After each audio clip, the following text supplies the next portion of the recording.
Now that we know how to find a greatest common factor, or a GCF, we're going to learn how to factor it out of an expression.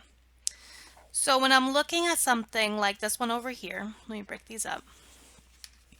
I have 6x plus 3. So I have a binomial because I have 2 terms. If you can see the GCF right away, you can go ahead and write it down. If you're not sure what the GCF is, what you can do is you can create your tables just like how we did before. It's not required, but it might be helpful if you're having a hard time figuring out the GCF just by using your brain. So here, the factors of 6 are 1 times 6 and 2 times 3. These are the factors of 6 because they're the numbers that multiply together to give me 6. And then I also have this x here, so I'm going to write my x down. For 3, the factors of 3 are 1 and 3. This 3 doesn't have a variable, so I don't have a variable to write down here. So my job now is to figure out what the greatest common factor between 6x and 3 is. Well, the biggest number that they have in common is 3. X is only in this one, it's not in this one, so x is not a part of my GCF. So we found that our GCF is 3. That's step 1.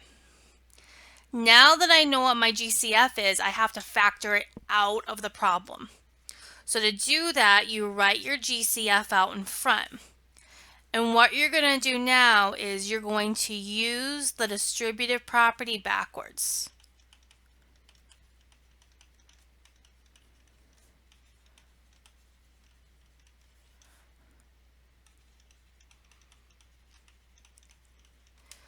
So you can also think about it as dividing, whichever way helps you think about it best.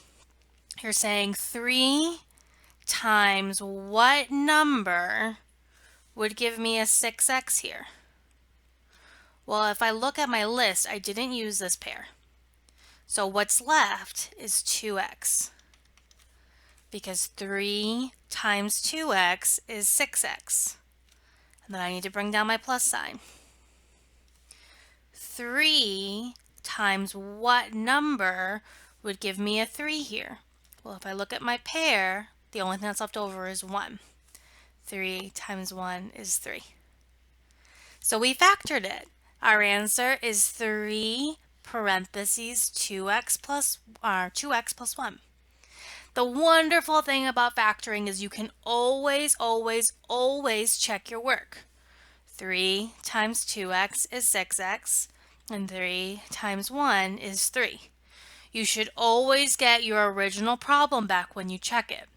If you don't get the original problem, that's how you know you made a mistake, and you can go back and find your error. Let's go ahead and try and find the GCF of this one.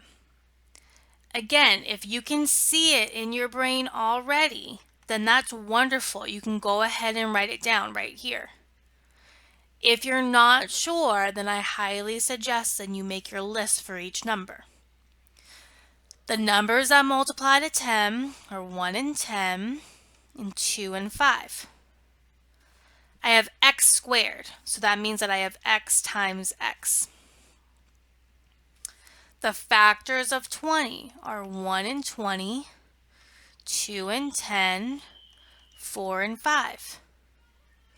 And then I have just 1x there. The factors of 15 are 1 and 15 and 3 and 5. So now I have 3 terms, because it's a trinomial, 1, 2, 3. And between all 3, I have to find the greatest common factor. So the number or the variable that I pick has to belong to all 3 parts. So let's see, the numbers they have in common are 1, 5.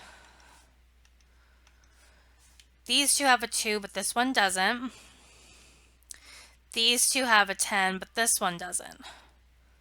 So it's just 1 and 5.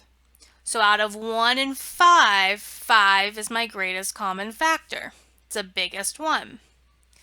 This one has 2 x's, this one has 1 x, but this one has no x's. So because this one doesn't have an x, then x cannot be a part of my greatest common factor. So I found my greatest common factor is 5. So I'm going to factor that out. To do that, I'm going to pull that out in front, and then I'm going to use parentheses. And then I have my 2 plus signs. So I'm using the distributed property backwards. 5 times what would give me 10x squared?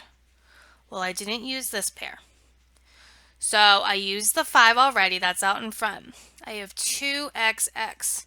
So that means 2x squared was left over. Well, let's see if that works. 5 times 2x squared is 10x squared. That works. You could also think about 10x squared divided by 5 is 2x squared. Well, however your brain works, whatever is best for you. Now I gotta find the next term. So 5 times what is 20x? Well, let's see. The factor pair that I used that had the 5 was 4 and 5. So I know that 4 times 5 would give me that 20. And then I have my x left over. So what's left is 4x. Because 5 times 4x is 20x.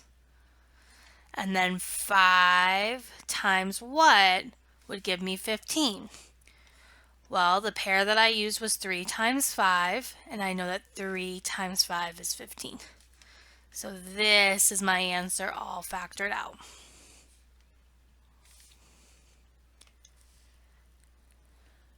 What I want you to do is go ahead and pause the video and see if you can come up with a GCF of this one.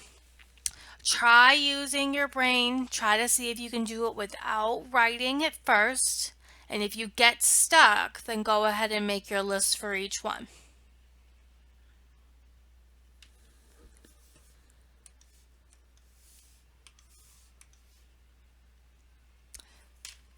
The GCF for this trinomial is 3x.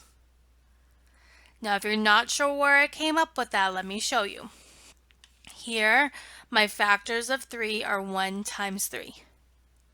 Then I have x cubed. This means that I have x times x times x. For 18x squared, my factors of 18 are 1 times 18, 2 times 9, and 3 times 6. X squared means that I have x times x. The factors of 6 are 1 times 6, 2 times 3, and then I have an x. So when I go to find my GCF, the greatest number they have in common is 3, and then they all have 1x in common. So that's how you get your GCF of 3x. Now I need to factor that.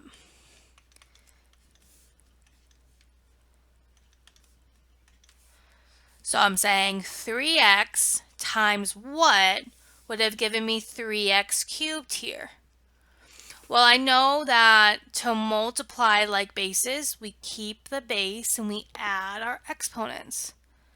So for this to become a 3x cubed, I must have had a 1x squared here. Because 3 times 1 is 3, and x times x squared is x cubed. You don't have to write the 1 here unless you want to. If it makes you happier, absolutely you can write it. Won't change the problem. You can also see that you're going to get a 1x squared here because you had the 1 left over from the pair and you had 2 x's left over. 1x squared. For the next one, I'm looking at 18x squared. So I'm trying to figure out 3x times what would give me 18x squared. Well, I know that 3 times 6 is 18, and that x times x is x squared. You could also see that right here from your pairs if you left your pairs written out. You have a 6 and you have an x left over. Last term. 3x times what would give me a negative 6x? Well, 3x times negative 2 would give me a negative 6x, and I can see that because this 2 is left over here. So this is my answer. Again, the wonderful thing about factoring is you can always go back and double check your work. 3x times 1x squared is 3x cubed. 3x times 6x is 18x squared. And 3x times negative 2 is negative 6x. This is exactly what we started with, so that's how we know we did it correctly.